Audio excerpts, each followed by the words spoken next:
The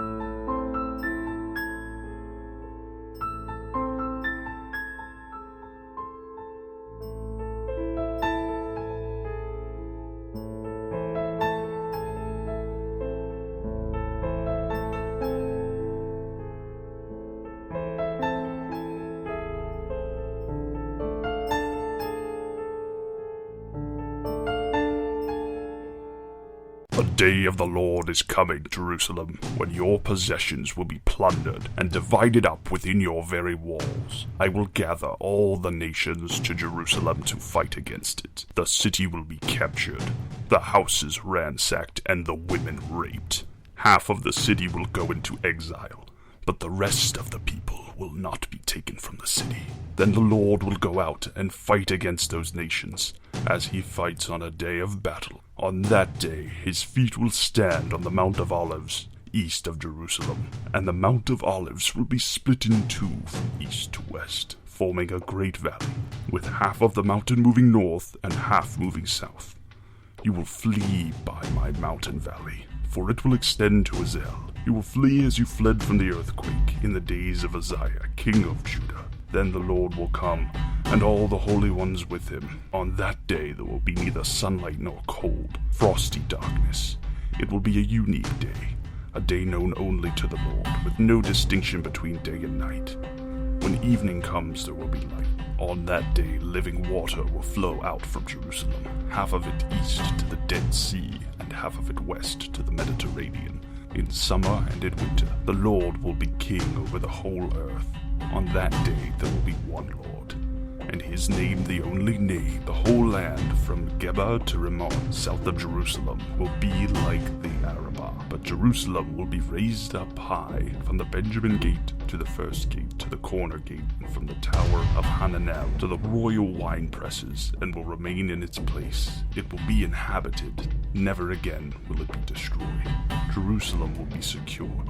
This is the plague with which the Lord will strike all the nations that fought against Jerusalem. Their flesh will rot while they are standing on their feet. Their eyes will rot in their sockets, and their tongues will rot in their mouths. On that day, people will be stricken by the Lord with great panic.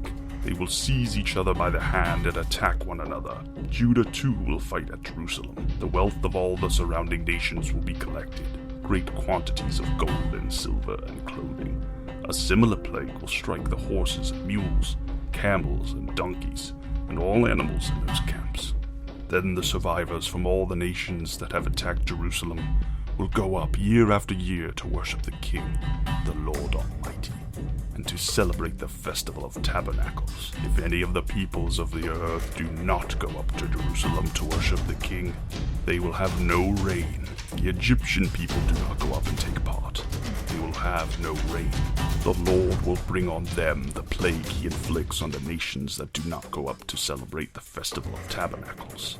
This will be the punishment of Egypt, and the punishment of all nations that do not go up to celebrate the Festival of Tabernacles.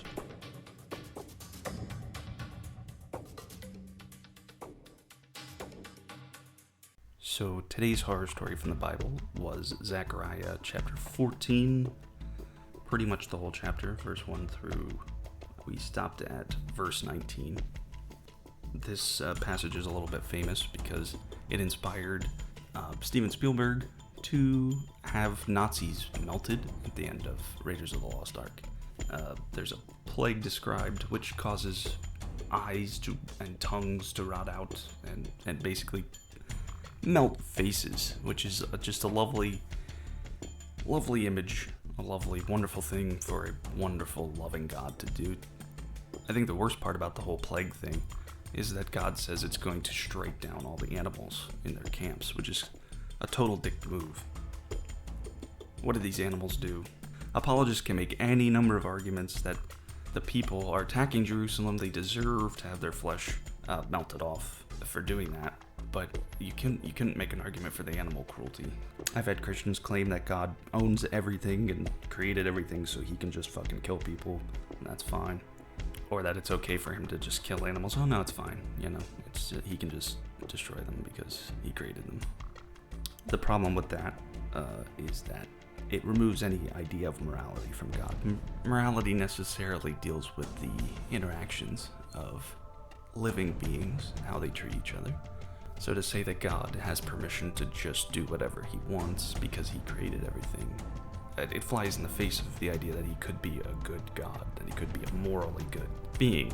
To say that he's morally good is meaningless if you're also giving him permission to just afflict animals with a plague that melts their fucking faces while they're still alive, mind you.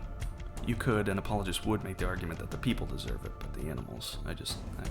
The other thing I find interesting about it is the fact that it's a prophecy about Jerusalem being attacked, wherein God is predicting that Jerusalem will be ransacked, their shit will be plundered and stolen, and their women will be raped. Now, if God can see this in advance, why is he not preventing it from happening in the first place? Why is he not crippling these nations before they have the power to rise up against Jerusalem? It makes absolutely no sense in the context of the modern Christian view of the biblical God, which is that he knows the future and is all-powerful, and presumably can change that future to whatever he wants it to be. So in a sense, the story seems to be like an apocalyptic story, where God comes down and he's going to reign forever after punishing all the people who attacked Israel and Jerusalem. The surviving nations all have to come and pay tribute to God, and if they don't, God's going to send a horrible drought.